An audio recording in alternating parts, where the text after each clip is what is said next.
Cordial saludo, mi nombre es Luis Gabriel Gutiérrez Bernal, doctorante en Ciencias de la Educación. En esta oportunidad voy a hablar acerca del análisis y la contextualización de los sistemas educativos, todo ello dentro del marco de la educación comparada. Para esto voy a desarrollar el siguiente contenido. Vamos a hacer una pequeña introducción, hablar acerca de un mapa conceptual que nos define la situación de la educación y sus diferentes características que se están interviniendo en ella en este momento, las instituciones internacionales, el estado de la educación en el mundo, el análisis y la contextualización de los sistemas educativos, las tendencias y retos actuales de los sistemas educativos, unas conclusiones y la bibliografía utilizada.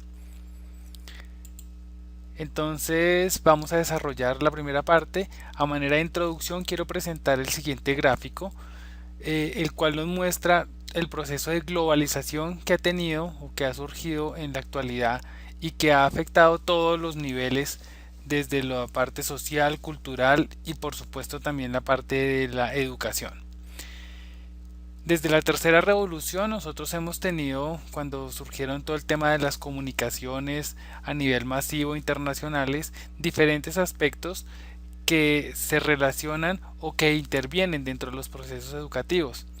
Entonces el poder adquisitivo, la música, hasta los aspectos matemáticos, la migración de las personas, los nuevos aspectos de la moral, incluso las películas, las producciones televisivas y de cine afectan mucho todos los temas educativos y culturales. Son una clara influencia y un claro atractivo hacia los jóvenes, hacia las personas que consumen todos estos elementos y que los adaptan o los adoptan dentro de sus conductas. También tenemos entonces todo el tema del neoliberalismo, las consecuencias que trae toda esta globalización frente al tema económico y monetario en los países, ya aspectos específicos de la población como es la migración y el turismo en las diferentes regiones. Entonces todo ese intercambio cultural que está existiendo afecta directamente los rasgos y las características educativas.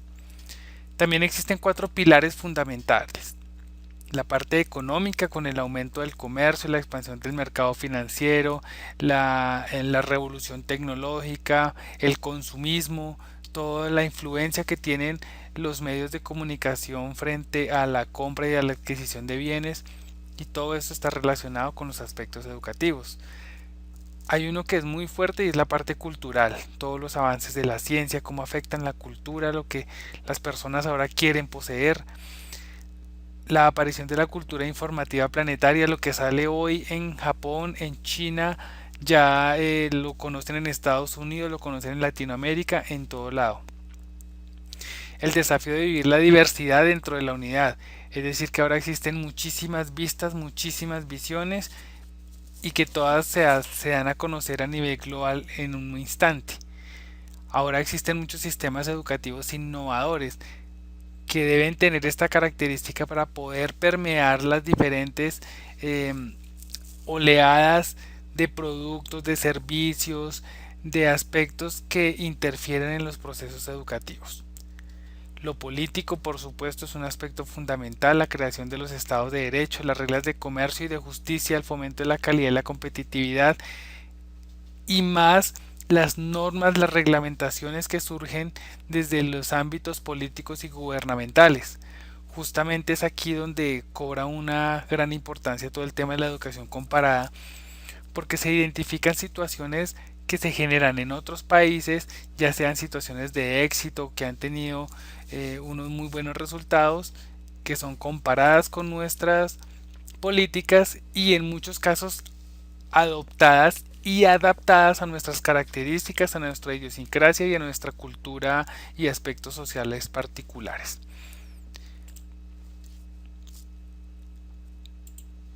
Voy a hablar ahora acerca de algunos organismos de tipo internacional que desde hace mucho tiempo, como la UNESCO desde 1945, han estado enfocados en este tema de la educación, la ciencia y la cultura, y se crearon para para contribuir a la erradicación de la pobreza, al fomento de la paz, al desarrollo sostenible y al diálogo intercultural. Son estos organismos los encargados de generar precisamente la mayor cantidad de estudios comparados de manera que se apoyen a los diferentes países en el fortalecimiento de sus procesos educativos. Del mismo modo tenemos, por ejemplo, a la Organización de Estados Iberoamericanos para la Ciencia, la Cultura y la Educación, que se encargan de contribuir precisamente a ese conocimiento, a esa comprensión, a esa integración entre países, entre pueblos iberoamericanos, enfocados a mejorar aspectos de educación, de ciencia, tecnología y cultura, que finalmente pues hacen un conjunto específico dentro del rango de la educación en general. Entonces, estas organizaciones también están encaminadas a fomentar el desarrollo de la educación con el fin de construir la paz. Ese es como su foco. Por último, quiero hablar de otro organismo no menos importante que los anteriores, es la OCDE, que es la Organización para la Cooperación y Desarrollo Económico, dentro de los cuales cuentan con 36 países miembros. Sin embargo, su misión es promover políticas que mejoren el bienestar económico y social de las personas. Dentro de este componente social está, por supuesto, el tema de la educación. Por último, tenemos el Banco Interamericano de Desarrollo, a partir del cual tenemos la posibilidad de acceder a fuentes de financiamiento internacionales enfocadas al desarrollo institucional, al impulso de la educación y a subsanar muchas situaciones que se identifican a partir de estudios comparados de diferentes países en los cuales se ven debilidades, inequidades en los procesos educativos en los países. Entonces digamos que esta es una de las tantas funciones que tiene el Banco Interamericano de Desarrollo. Entrando ya un poco más dentro del tema que nos convoca en esta charla, vamos a hablar ahora acerca del estado de la educación en el mundo. Y para ello quiero iniciar hablando un poco de los indicadores o instrumentos que se utilizan a nivel internacional para evaluar la educación. Existe una gran cantidad de mecanismos, de indicadores, de metodologías y que están enfocadas incluso con herramientas diferentes de acuerdo al nivel educativo del que estamos hablando. En este caso voy a poner en contexto unos indicadores que se utilizan para evaluar la, la calidad de la educación superior. Entonces este es un indicador, el Times Higher Education Supplement, donde se tienen en cuenta los siguientes aspectos para evaluar la calidad educativa. Entonces ellos hacen una evaluación por académicos, tienen un grupo de personas, de expertos a nivel mundial, que hacen la caracterización de esas universidades. Hacen también evaluación por empleadores, es decir, personas del sector externo e incluso administrativos de las mismas instituciones educativas.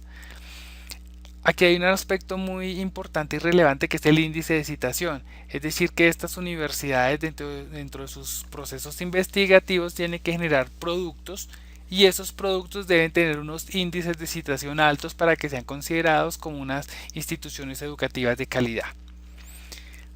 La cantidad de estudiantes dentro de sus facultades.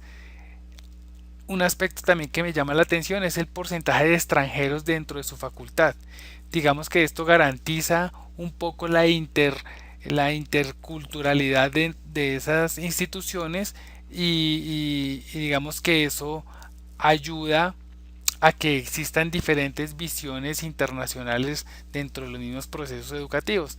Entonces, tanto docentes como estudiantes extranjeros. Existen otros indicadores que nos permiten evaluar también la calidad educativa y son,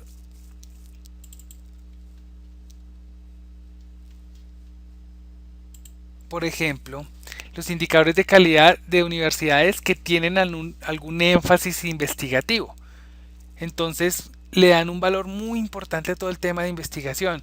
Entonces evalúan los recursos que se utilizan para la investigación, el gasto administrativo de la investigación, la dotación que ellos hacen, incluso miran las donaciones que realizan esas universidades a la comunidad, a, a las partes de interés, si tienen miembros o personas en instituciones académicas nacionales, si la facultad ha sido reconocida, han tenido premios, el grado de cualificación de sus docentes, los que tengan denominación de doctor, los que tengan estudios postdoctorales y los que tengan algunos premios estudiantes, la cantidad de estudiantes en el primer año. Entonces, estos son otros indicadores para universidades que tengan eh, una clara, un claro énfasis en la parte investigativa.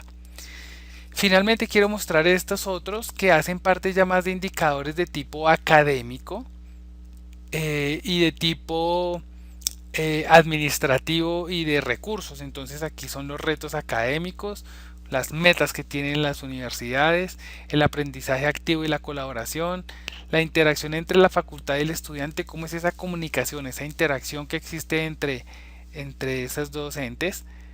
Enriquecer experiencias educacionales tiene que ver entonces con aquellas estrategias didácticas, pedagógicas, innovadoras que se utilicen dentro del aula.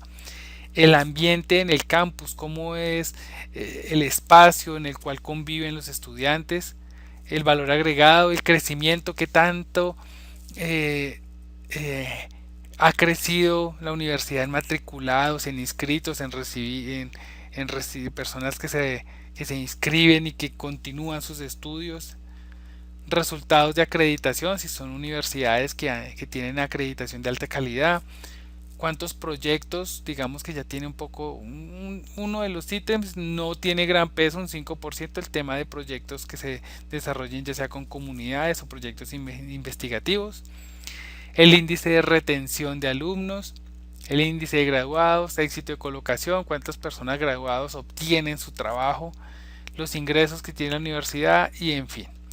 Entonces digamos que aquí ya vemos otra serie de indicadores con los cuales se miden las organizaciones. Eh, Finalmente vamos a presentar otros indicadores ya sobre un tema en particular. Entonces aquí vamos a hablar sobre la desigualdad que existe dentro de los procesos educativos a nivel de la educación secundaria. Entonces, por ejemplo, están relacionados en 5 ejes principales: los recursos iniciales, es decir, el gasto público en educación, cuánto dinero proporciona el Estado, normalmente como porcentaje dentro del Producto Interno Bruto, enfocado a la educación. Y ese mismo gasto por alumno, per cápita. ¿Cuántas personas? Entonces, ¿cuánto dinero tenemos? Y de acuerdo a nuestra población en edad estudiantil, ¿cuánto le correspondería a cada uno? ¿Cuánto es el salario de los profesores? ¿Y cuántos equipos de cómputo tienen las escuelas, las instituciones?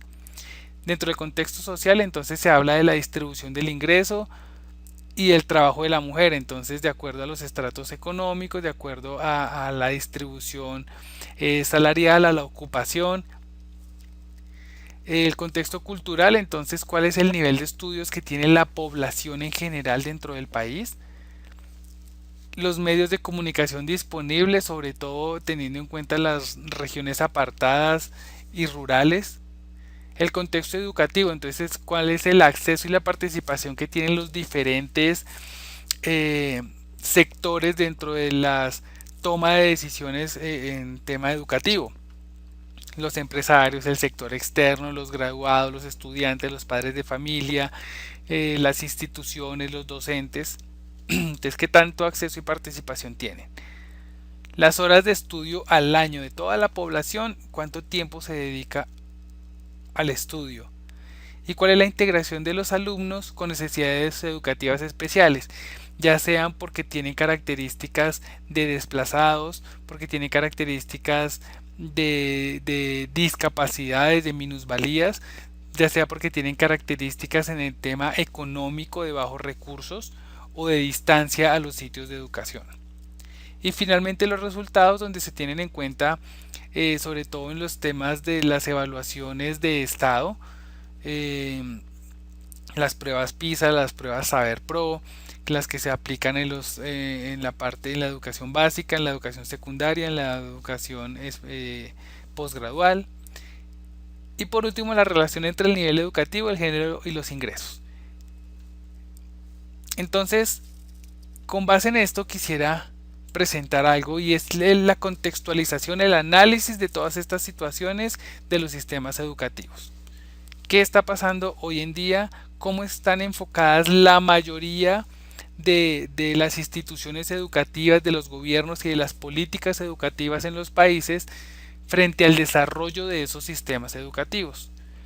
En la mayoría de los casos están enfocados hacia estos 5 aspectos o tienen dificultades en cubrir estos 5 aspectos. El primero es la descentralización. Los gobiernos, los estados, debido a su imposibilidad de control específico sobre el desarrollo de los procesos educativos, han descentralizado de acuerdo a su división política. ¿Qué quiere decir esto? Por ejemplo, en Colombia han delegado muchas funciones de control, de supervisión, de vigilancia a entes territoriales, es decir, a los departamentos, a las ciudades y a los municipios, dándole la potestad de que ellos ejerzan funciones de vigilancia y control de la educación. En segundo lugar está la privatización. Cada vez son menos los países que tienen instituciones educativas adscritas al Estado, es decir, instituciones públicas, ya sea primaria o secundaria. En Colombia, por ejemplo, nosotros ya tenemos muy pocas, tenemos la mayoría de las instituciones educativas son de carácter o de educación básica primaria, pero las de educación superior o secundaria en la mayoría de los casos ya están privatizadas y son manejadas por otras entidades. Justamente esta privatización nos lleva al siguiente punto de los sistemas educativos que tiene que ver con la calidad y la cobertura. Entonces, como estas universidades privadas, por supuesto, su enfoque más que ser de carácter social y de carácter formador, están enfocados en obtener, o sea, como negocio, en obtener un lucro por este proceso de la educación. De manera que amplían su cobertura hasta el máximo posible, saturan sus salones, compran edificios, crean estructuras gigantescas para albergar la mayor cantidad de estudiantes, pero en ese afán de crecimiento la calidad de la educación decae. Finalmente, los países en general tienen un problema específicamente relacionado con los recursos. ¿Cuánto dinero es factible enfocarlo o dirigirlo hacia la educación? Conociendo de antemano que pues este es un aspecto fundamental para el desarrollo económico y social de los países. Sin embargo, son muy pocos o no son suficientes, mejor, los recursos que se destinan para educación en los diferentes países. Y por último existe el tema de la equidad. Ya hablábamos en un punto anterior sobre las dificultades que tienen algunas personas, algunos sectores, algunas poblaciones para acceder a la educación. Entonces, en lo que está relacionado en aspectos como la violencia, en aspectos como la pobreza, en aspectos como el desplazamiento forzado, en aspectos como las distancias, en aspectos como la situación geográfica que evita que las personas puedan acceder fácilmente a la educación. Entonces, claramente estos son aspectos que no generan equidad en la posibilidad de que todas las personas en edad de educarse tengan acceso a este servicio. Finalmente vamos a hablar acerca de las tendencias y los retos que a nivel general existen en los sistemas educativos. Para esto vamos a hablar de cuatro aspectos o cuatro factores principales. El primero es la asequibilidad. Entonces lo que hablaba hace un momento es donde claramente desde la UNESCO, desde muchas instituciones se ha definido como un derecho fundamental. Los países han definido dentro de sus legislaciones como los derechos fundamentales la educación. Y la educación gratuita y obligatoria para todos los niños y jóvenes en edad escolar. ¿Sí? Entonces, uno de los retos es que todos estos niños no abandonen o tengan al menos acceso a la educación. Porque en muchas regiones, por temas de conflicto, por minorías, en etnias indígenas, tienen muchas dificultades para acceder a los procesos educativos. La accesibilidad. Entonces aquí digamos que el objetivo es que se elimine todo tipo de exclusión y discriminación. Entonces aquí la idea es tener mecanismos de inclusión para todas las poblaciones marginadas, por tema de recursos, por accesibilidad, que en una escuela, que en un colegio tengan la posibilidad de tener un computador, de tener comunicaciones, de acceder a la tecnología para poder formar personas pues útiles y productivas para la sociedad. El tercer punto que nosotros tenemos entonces es